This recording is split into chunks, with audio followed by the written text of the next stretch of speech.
Guys, welcome back to BFB, welcome back to a brand new video. Hope you guys are doing well. There's a lot to talk about this week.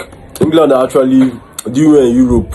Unfortunately, Manchester United are doing well, and I'm very unhappy with that.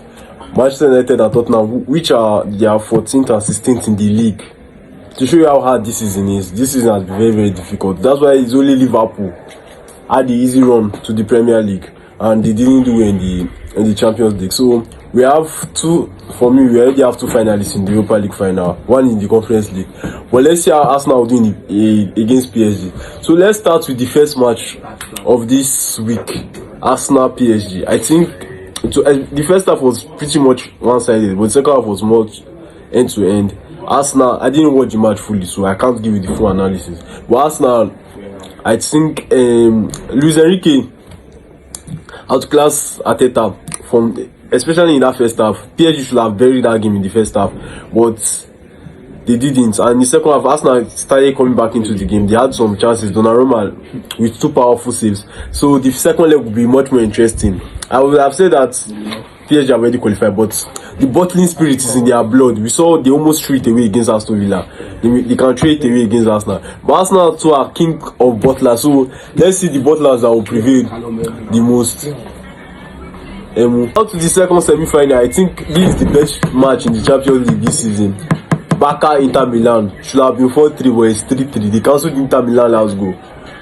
Yamal at age 17 is one of the best players in the world, and I don't think it's just a matter of time before he's the best player in the world. For me, the best player in the world by ability is Kylian Mbappe, but it's just a matter of time.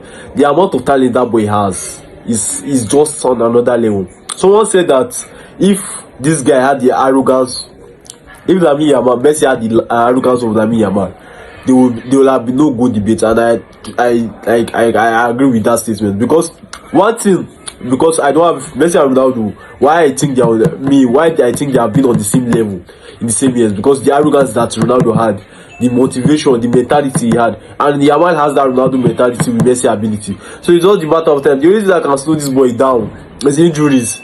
And if you can be as consistent as hardworking as Ronaldo and Messi were, those are the only things. Because unlike Messi, he likes that party lifestyle, he likes the flexing, he likes the gleam, he likes the gala.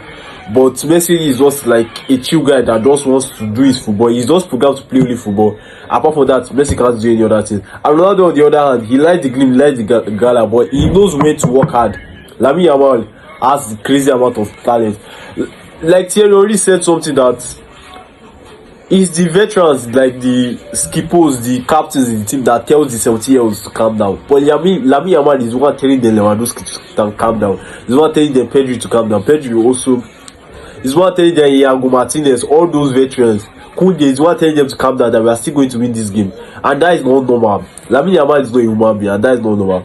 Inter Milan, because Thuram said it, that to play against Barca is a nightmare. Because you have to stay deep, play them on the counter, and their field is very big, and you still have to come back and press them again. I think the San Siro, let me not bite my tongue, but in the San Siro it will be much more easier for Inter Milan. And like I said, it's not a done deal. These two semi-finals, I liked how the two semi-finals on the Champions League is not like a done deal yet. There's still much to fight for in the second leg. So let's see how it goes. As the Flick and Barcelona are doing very well. Like the mentality they have shown this season, when they are losing, they know how to turn it up, and they did it against a very good defensive minded team like Inter Milan. Let's see how it goes. I didn't really expect this from Inter Milan, because they lost their last 3 games without scoring, and they ended up scoring 3 today. Dumfries, top performances, defensively, attackingly, he did really well. 2 goals, 1 assist against the best team in the world. It's not easy. It's not actually easy. Even though Lamine Yamal and then Pedri took the limelight, Dumfries did really well today. Barella still did really well. Lautaro Martinez, all those guys did well. Some unluckily got the own goal. Rafinha, Ballon d'Or contender. I skipped the Ballon d'Or contender of Dembele. I've been a big Dembele fan since day one. And see him finally get the goals and assists, see him finally pick up the mantle. I understand why Barcelona fans are angry with him. Because if I was a Barca fan, I would have been angry with Dembele. Because what he did even was that I want to have that amount to give. But like Dembele as a footballer, like I'm a big fan of him. And let's see how things will go. In the Europa League, Manchester United got a red card to build them again. They did really well. They want to have killed that game, but unfortunately they didn't. Barcelona United got the goal. I don't know what Maguire was on. Maguire was playing like a winger because he chopped the guy the first time, chopped the second time, and the delivery of that ball was.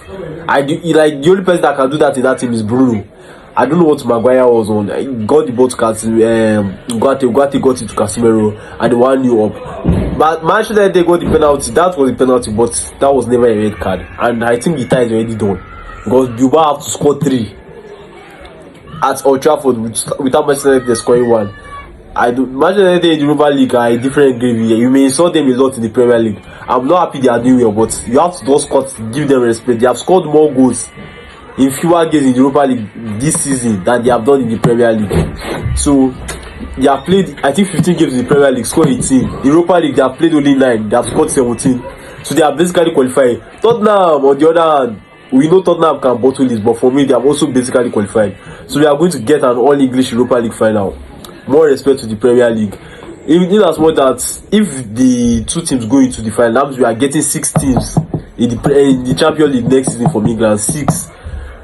Speaking of Champions League football, we have hope in Champions League football. Chelsea, in as much as we are winning our game yesterday, Brentford, our London rivals, did us a favor, and did us a favor against Nottingham Forest. They won 2-0 against Nottingham Forest. So we have 4 games to go, and let's make the best of those 4 games. Even though those 4 games are going to be difficult, we are going to play Liverpool, we are going to play Newcastle, we are going to play Man U and Nottingham Forest. I don't even think we are going to get up to 6 points out of those 12.